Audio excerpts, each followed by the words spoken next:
Hello.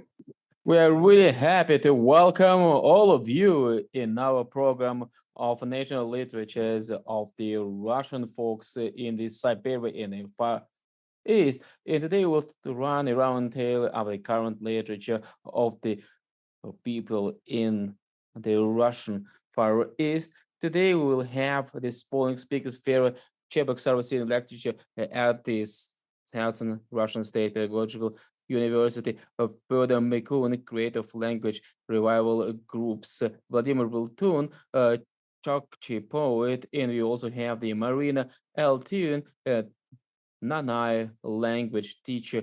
She is also participating in the family ensemble named Casey. We are really happy to welcome our speakers, and I would like to give the floor to Vladimir Rulton because he writes poems in his first language. Please tell us what is about your native language in Chukotka. He is from another. Hello, Vladimir. I would like to welcome everyone. Good morning or good afternoon. I represent the Chukchi literature. What can I tell you? First, I would like to start with myself. I'm a poet writing in my first native language, which is Chukchi. I also learn or keep learning Chukchi.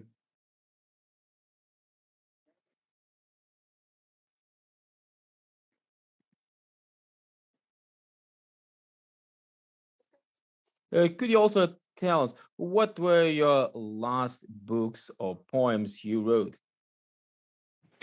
At the moment, I actually wrote the 6 books. One of them is about my mother. It is called Mama's Songs and Fairy Tales. And the second book is The Spring Has Come to the Northern Earth, to the Northern Land. And the third book is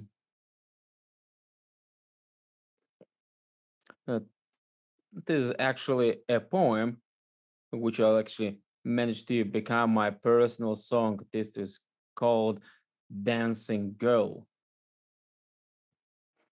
And the fourth poem is called Finally the Winter Has Come. Poem number 5 is about my father. It is called My Father. And poem number 6 is it's a festival song.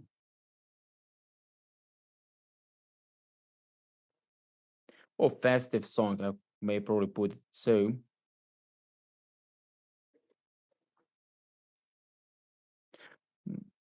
I was also getting prepared for a contest. That's a contest of the global indigenous peoples. And it was required to create a song.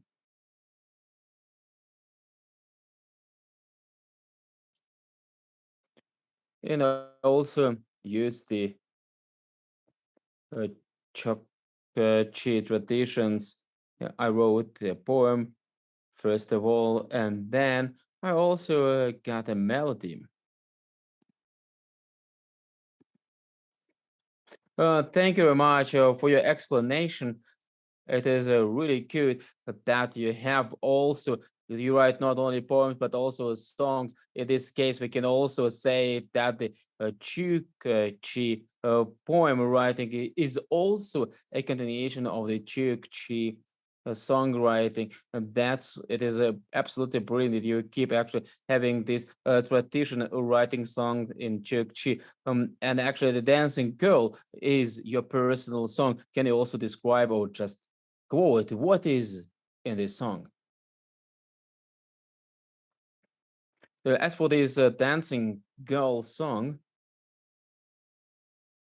I used to think quite for a long time how to describe the fact what a girl shows when when dancing. And I used to watch for a long time how girls used to dance, usually in our villages or cities. I just was watching dancing girls, and then I decided to write a poem and a song. I also started poem by Antonina Gettwal, a well-known uh, Chukchi poetess. She wrote in Chukchi a poem how beautiful the Chukotka is. And I really like this poem. So I decided uh, to use it as a template for my Rones poem. And what is this poem I wrote about?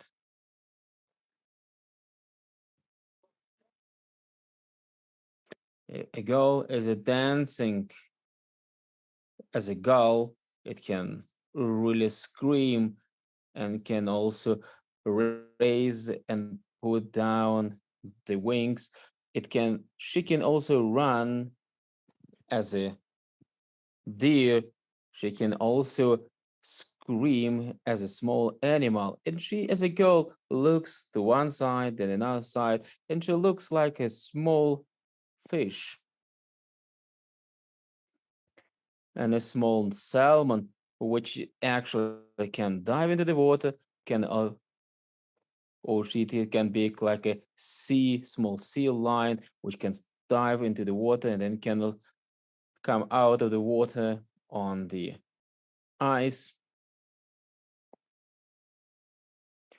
And this a dancing girl is also like an a big fish which can really come out of the water.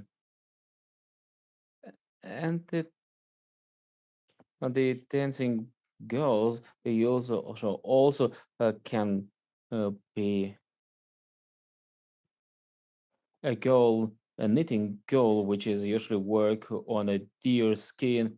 And when ladies usually work on deer skins, on lead, they usually sing their own Chukchi songs.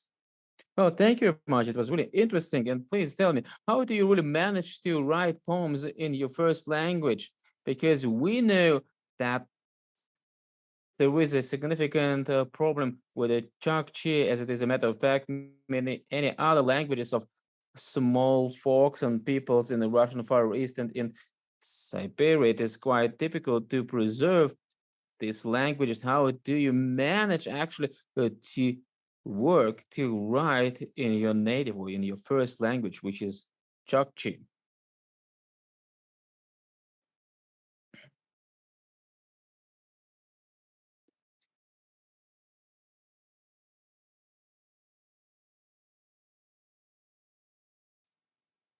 I have good teachers in Chukchi. This Irina Gorginov,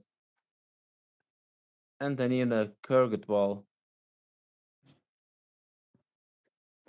Nina Yemelyanova, Irina Bondarenko, Vera Grachova, and certainly my mother, Larissa.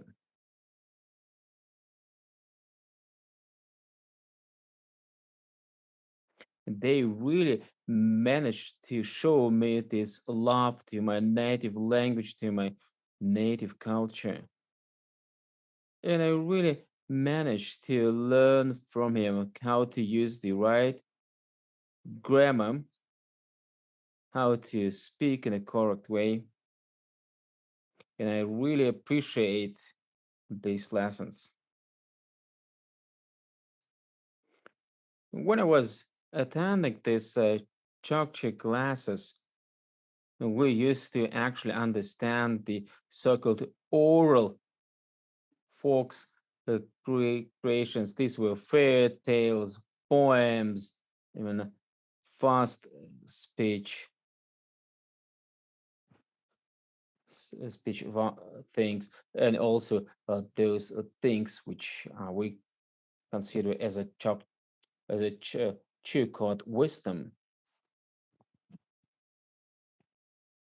And then I used to attend the library in another, and I also used to find texts of different poems written by Chukchi poets. And I used to work with these original texts. I was doing it by myself independently. I also was using a vocabulary, and I was actually was trying translating these poems in order to understand every single word in order to get it right to what the poets were writing in Chukchi. When something was not really clear for me, I used to ask my teachers. It is really nice to hear that you really undertook so many offers and efforts and devoted so much time and efforts to this creative process. That's absolutely brilliant that you support your first language and you really try to create the Chukchi literature for a new generation. I think that's a really very brilliant event, especially in this time when the Chukchi is unfortunately close to become that. It is, and further can also tell us what is happening with the local language in Sakhalin. Good afternoon once again to everyone. Thank you for inviting me. We do have also problems with our local language because we don't have many native speakers. But as you also know, we have Vladimir Sangui. He writes in his native language, but he is now 87 years old. I would like all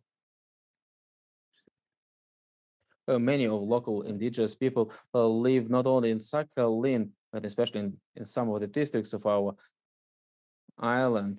We have Dmitry Weisman and Mr. Budan, who used, and Yevgeny Budan, who used to write also novels, fairy tales in the local language. And also he also used to work with the elders, with the old ladies, and they help him to translate everything into local language. And Dimitri, because Dimitri is the teacher, he is actually trying ru- to learn the local language. He doesn't really know this because we have this round tail. We also, I wasn't actually to add here one more thing. We have this Evgeny Poloman. He is also she this that's the lady. She's Evgenia Poloman. She also writes poems, but not in Nivhi, which is a local language in Sakhalin, but in Russian. But also really want her to write novels and poems in Nivhi. And now she is living in Moscow, and she is really showing a great interest to the local language, which is Nivhi.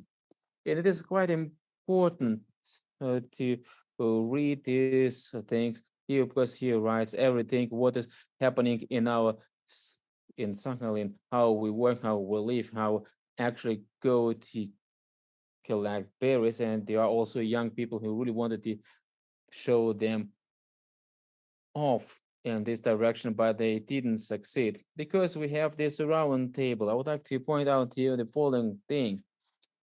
At the moment, we have probably 20-25 native native speakers, and I think this is quite a significant problem when we talk about how to preserve these native languages, including NIFI. The problem is we all are trying to preserve these languages, but we don't really think about how to develop these languages. And I also really try to attract the best NIFI professionals like Tatiana Gvozdeva, because she is currently studying the Amur and Eastern Sakhalin dialect of NIFI. We used to run teaching seminars in Sakhalin in order to promote NIFI in Sakhalin. Unfortunately, young people say that NIFI is quite a complicated language and there are no so-called neighbor languages. And the people in my age, like 55 plus, really few people of us can really speak this language. We do have in one of our districts a club of enthusiasts who really try to learn Nifi, and we have to actually point out the pronunciation is a bit different because we are all Russian speakers. That's why we do really pronounce Nifi words and intonation with the Russian in a Russian way. And as for the vocabulary, vocabulary is unfortunately not so rich by those who used to have native speakers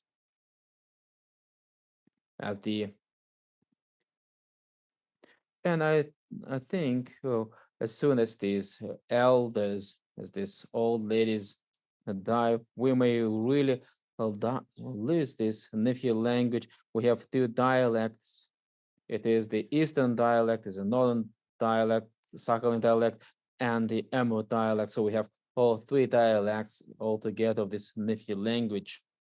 And we also but they also usually differentiate from each other in pronunciation. As the people's count of 2010 showed, only 2,500 people are of Nif people, and when the old ladies start speaking to each other, the usual dispute who can really speak better and more correct. And when I was actually learning this language, it's quite difficult to learn how to speak in an everyday life. That's why I came to an idea that we usually have a Russian as a literature language at school, and the dialects are not really taught at schools. If we take this example, and in order to preserve the native people, I think it is better to attract people and researchers in order to create a single liter lit, literature Nifi language. Because even if a new generation starts learning the native language, it won't have such a rich vocabulary. Because Nifi used to be used to the conditions we had 150 or 200 years ago. Now the situation is different.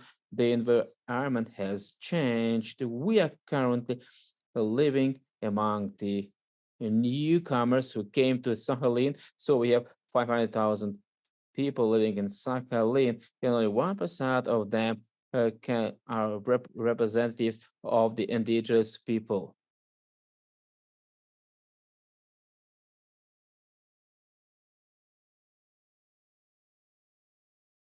Hmm.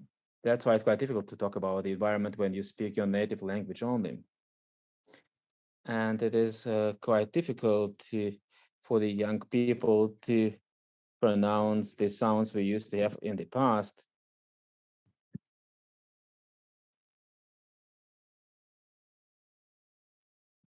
And so we need to meet the language conservation criteria in accordance with our customs and traditions.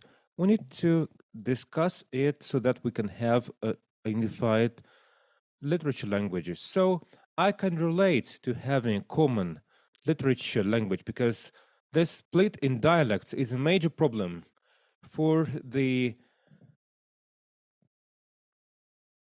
indigenous peoples of the north and far east of Russia. And you mentioned Evgeny Pavlovich Budan, who writes in the Amursk dialect. This is also further development of this literature.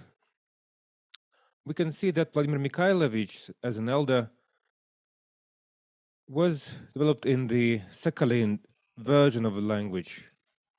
And the Linguistics Institute of the Russian Academy of Science, including Ekaterina Yuryevna Gruzdeva, they refer to two types of the language. The Nivk, the Sakhalin language, the same applies to the Khanty language. We now refer to three types of the Khanty language. But this is beyond comparison as we talk about two Yukagir languages, because these two separate languages, they were considered as dialects for the only reason that they were not studied properly. The Udul language is a separate one. And this is quite different for the Sakhalin Nivk languages. We would like to now refer to Vera Yevgenyevna, who will focus on the literature, traditions, and folklore of the Udul language. Good afternoon to all.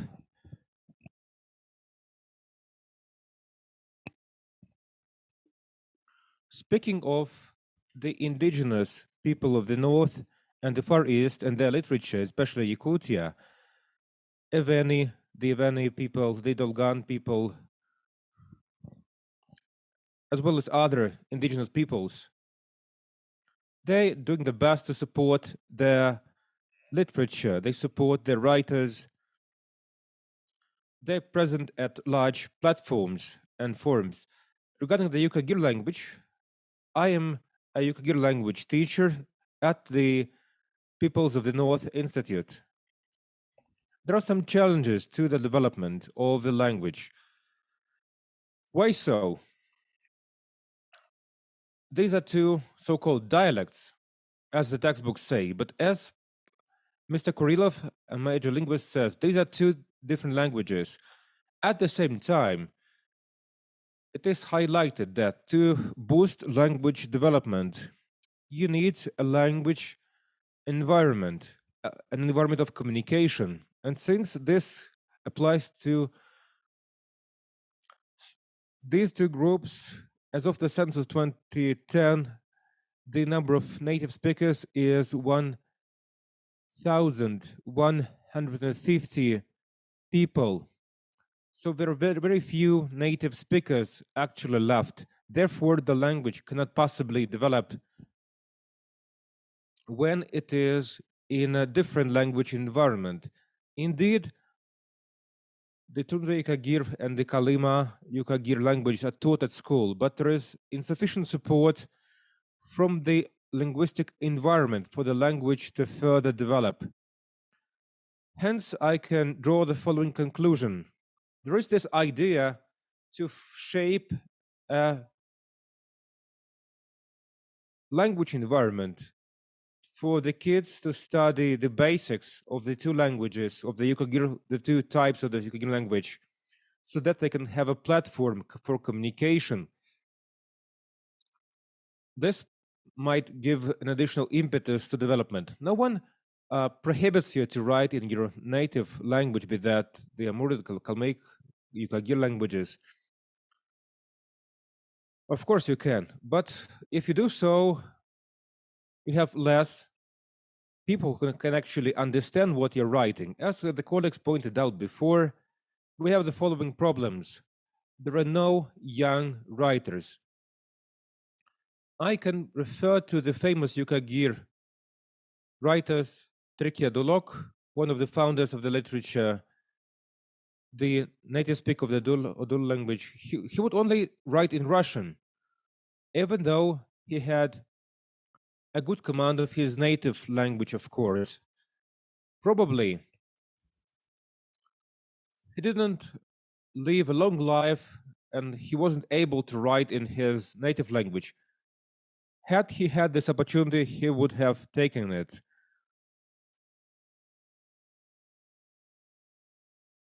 Semyon Nikolaevich Kurinov, the brother of Mr. Kurilov met before, wrote the only Yukagir novel, Yukagir Hulikhan. And the younger brother of Nikolai Nikolaevich also deals with this writing.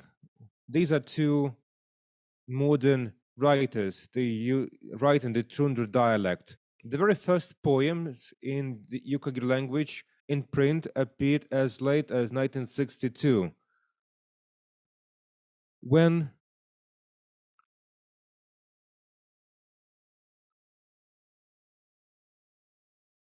Yukagir Bonfire was published.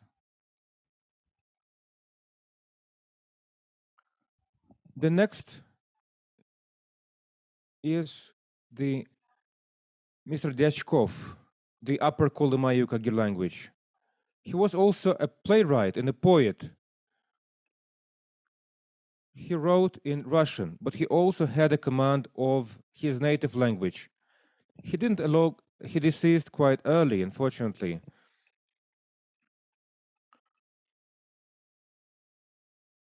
The Upper Kolymai Yukagir, Dyumina Lyubov Nikolaevna. She is also elderly. She is 75 years of age, but she still continues to write in her native Odo language. She did the voiceover of the Odo language alphabet, but we don't have a young generation of language learners.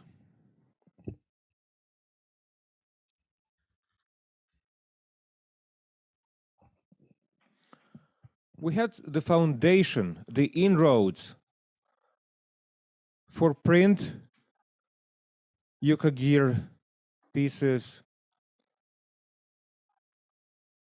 Alexei Dyachkov is the name of another major writer. He would only write in Russian, and he deceased early. If he could, he probably would write in Yukagir at present. It's a challenging task in front of us. We would like to see pieces in the Yukagir language, both prose and poems. So, this is our job as educators who have a good command of our native language. But having a command of language and practicing language is a different thing. Not all people have the artistic and the creative qualities, even though if they have a good command of language. But we'll do our best. The Association of the Indigenous Peoples of the North and the Far East of Russia have a regular annual contest, The Voice of the North, attended by the young people. These were the Eveni people, Evenki people. They write in the native language.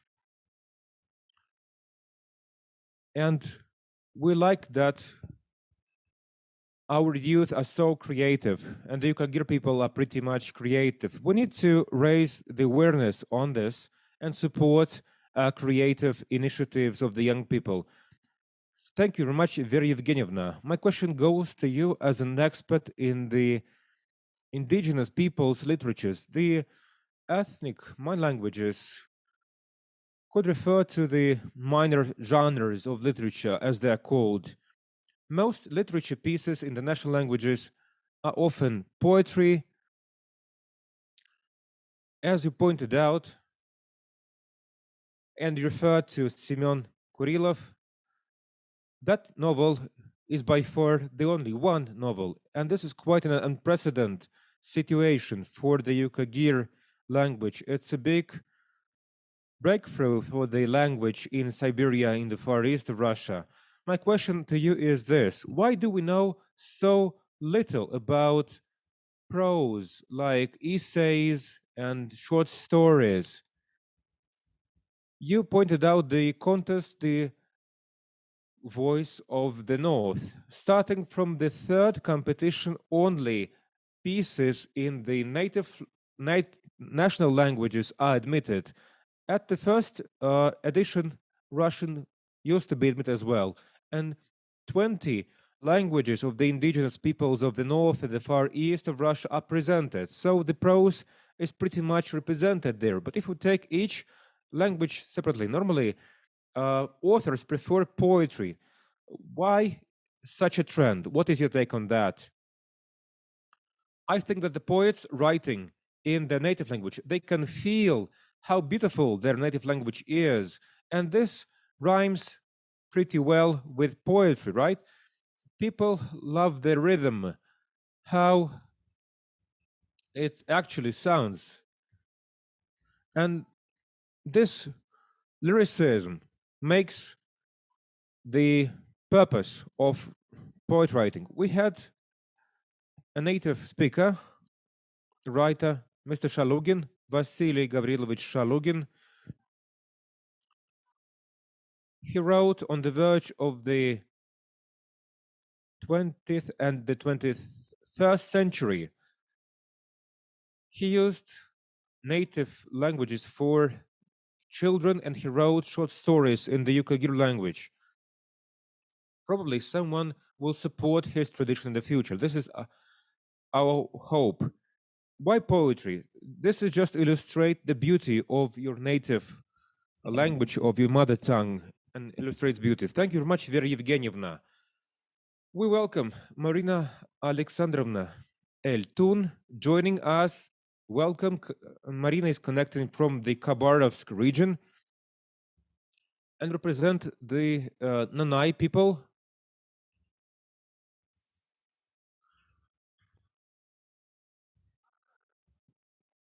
Marina runs a family ensemble. And let's give the floor to Marina. The floor is yours now. Please unmute. Hello. Can you see? Can you hear me?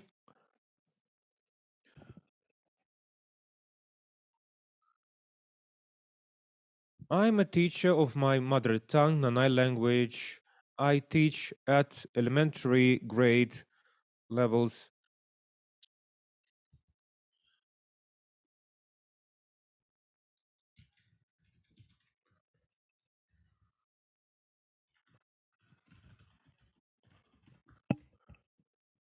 Here is a book, on the Voice of the North competition. It includes my pieces. For sure,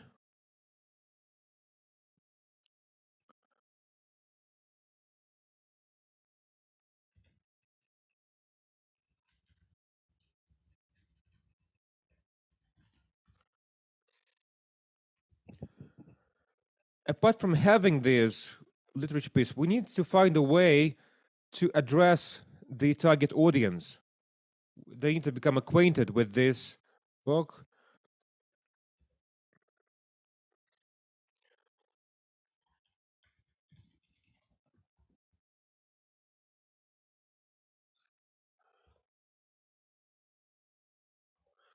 They're telling me I have a bad connection. Probably it's actually a bad connection. I can do nothing about it. The Nanai literature in the Khabarovsk region is very rich, really rich.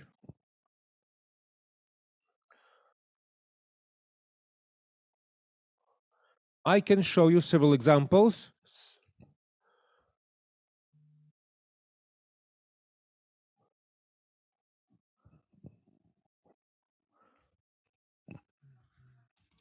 Maxim Petrovich, luckily enough, we were able to take a look at the books.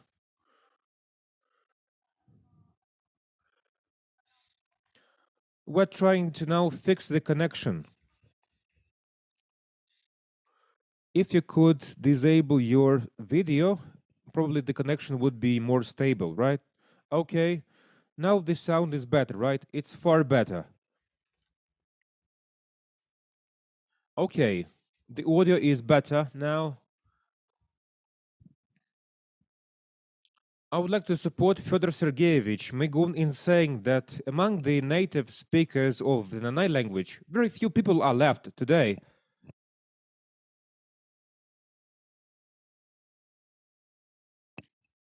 And our most talented authors, Anna Khajirt, Valentinova Tuntianovna,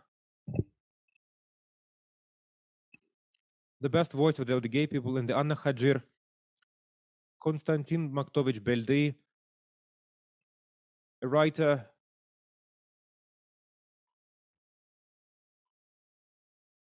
prosaist, novelist.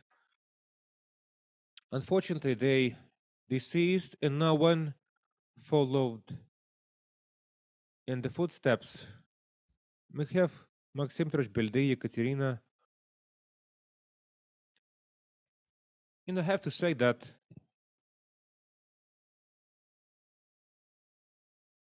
the numerous editions released with the support of the indigenous peoples of the North and the Siberia Association would like to see this circulation increasing. Of course, it's a financial matter.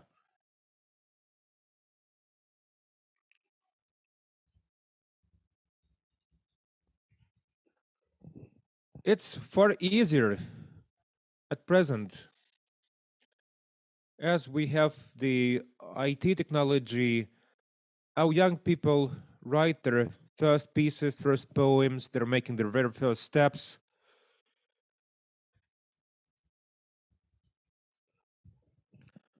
We need to take some steps for our writers, for our poets to emerge.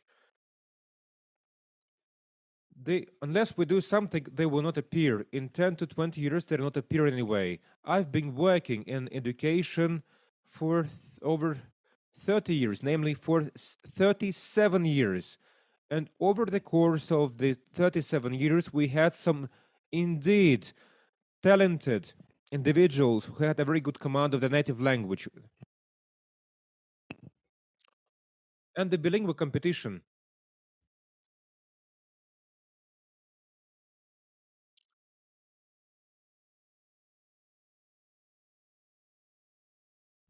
It takes a system for these competitions to track them. We need to actually find out those talented young people. We came from the Sakhalin recently.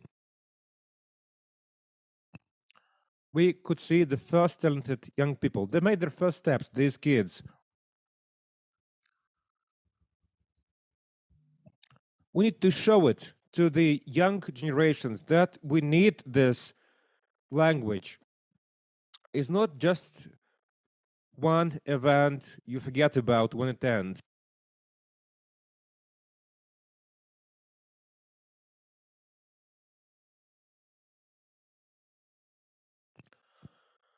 The Newman and the Bilingua contests are very popular. I refer to my son who attends these competitions. It takes someone to keep track of such talented kids. They need to be supported.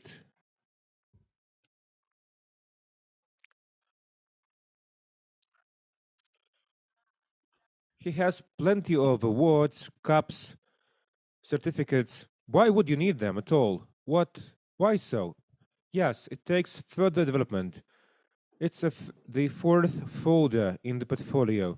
And Maria Alexandrovna asked, why would you need that, Maria Alexandrovna, a second grade kid?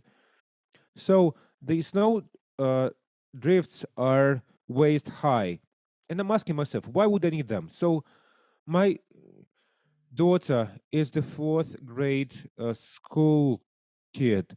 They have plenty of the awards and certificates of this kind. So the Nanai, the Udigay, the Evenki, and any other languages, these talented young people, if they have a good command of language, if they demonstrated that they are actually talented, they need to be supported with a certain paid trip, all expenses paid, or some tourney around the Far East to Russia. We need to organize creative events, meet the author meetings, so that you can study how they can actually write these poems, how do they shoot these videos.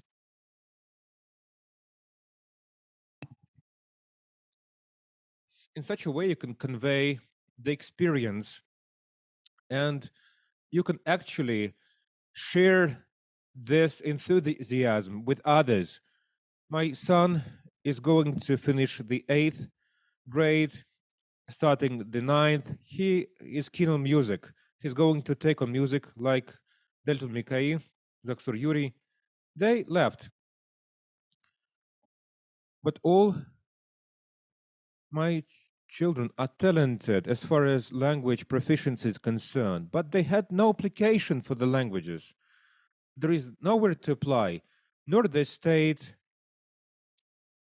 or the Minister of Education of the Agency for the Indigenous Peoples never found any use. Mom, you don't need this at the university. You don't need this in life. You don't need this language anywhere. Marina Alexandrovna, you're absolutely right. The problem is about having insufficient motivation. It's about the conservation of the national language. It's the most burning issue.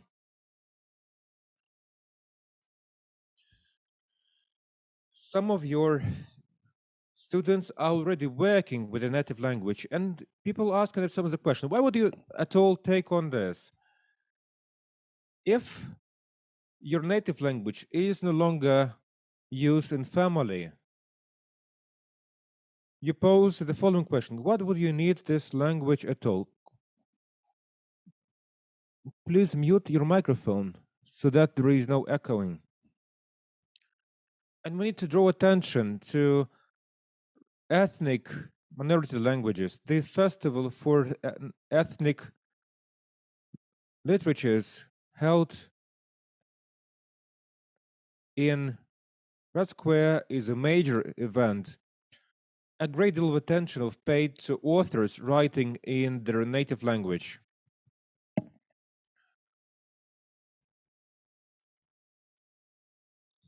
And these come from various regions. I had a very pleasant impression of Miss Volkova. She's a poet from Yakutia. She is an Evenki person from Severobalkazsk. She got in touch with Dagestani poets and they supported these creative projects in the native languages. Probably these connections would be a good way to stay motivated, to keep believing in your cause. These initiatives are aimed at supporting these ethnic languages. This is also about documentation, conservation, but anyway, these practices are beneficial for the native tongues, for these languages. I would like to thank our participants for their outlook. Thank you for your opinion on the national literatures of Siberia and the Far East. Having said that, we conclude our session. Thank you very much for listening.